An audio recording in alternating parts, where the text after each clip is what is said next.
Hi, Jill DiArpino with Aftermath of Suicide Again. Today I want to talk about the COVID-19. Obviously, the effects financially on this country is catastrophic, and we're all watching it unfold on the news.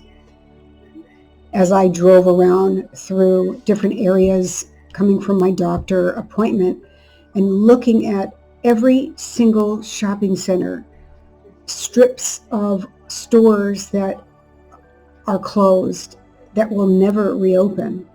They will lose their business. The mom and pop shops, little jewelry stores. I mean, unless you're a big, huge brand name or a major corporation that you could hopefully get by. We haven't even begun to see the devastation, and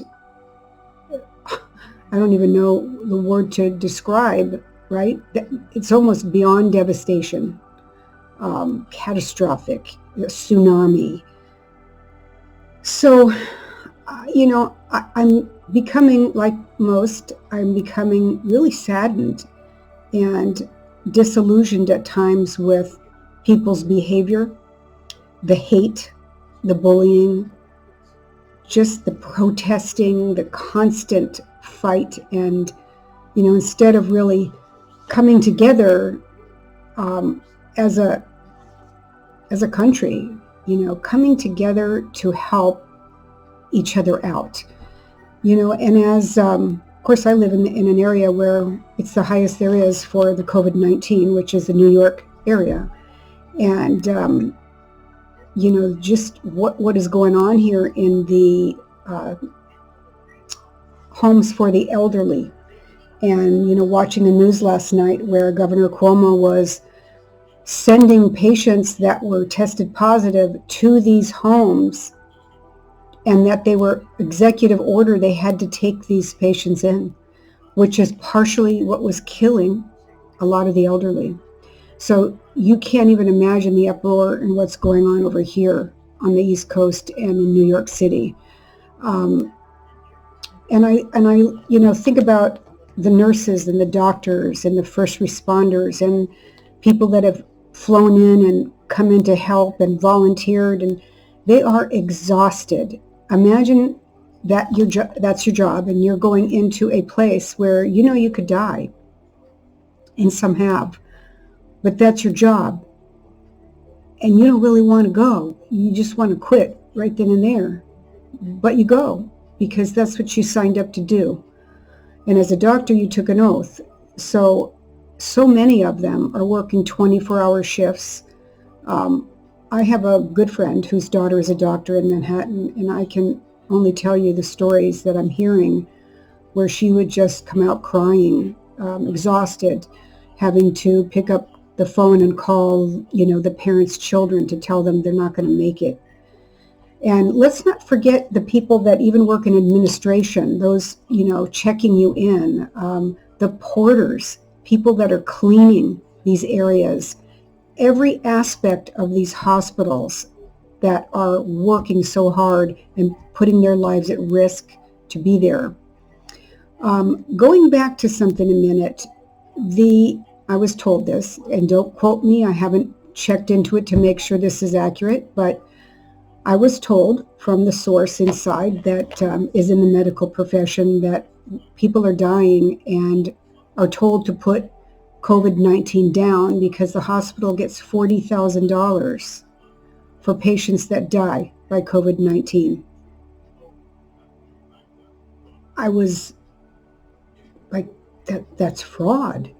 And on their death certificate is they died of COVID-19, which may not be true.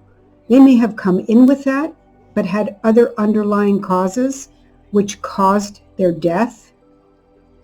And the COVID-19, didn't help, but they didn't die from that. I have other friends that are doctors in a different state saying the same thing. So I don't know if that's true. The government needs to look into this, as if the government and everybody else needs to do more investigations. We have investigations truthfully coming out of the ass, excuse my French, but it's over investigations. I can't even believe there aren't enough people to investigate all of these investigations.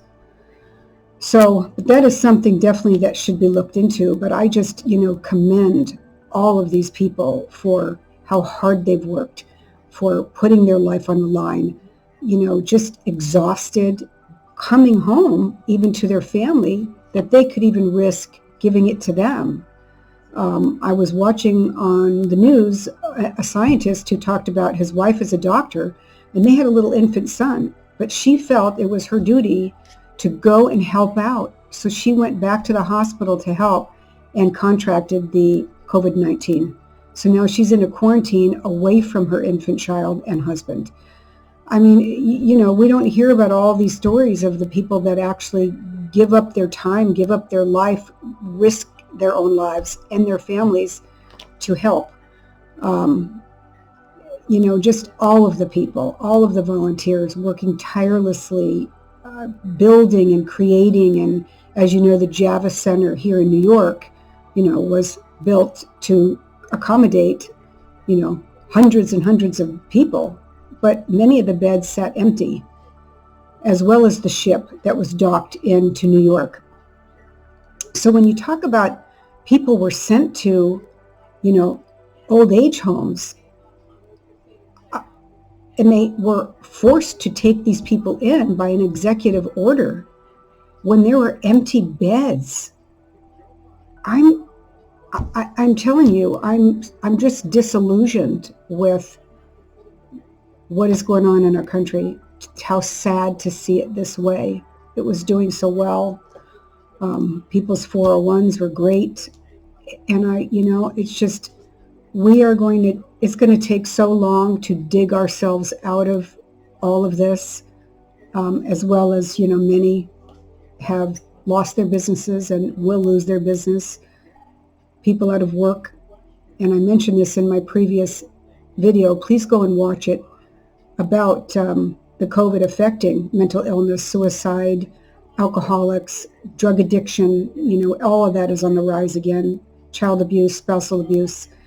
And I'm just tired, as you could tell looking at me. I'm tired mentally, emotionally, just thinking about all of this, and it just weighs heavy on me. What happened to the life we had, right? And I walk outside, or like I said, drive by areas where just shop after shop, store after store is closed, and I feel like I'm in the Twilight Zone. For those that have ever seen that show, I'm dating myself, but it's eerie.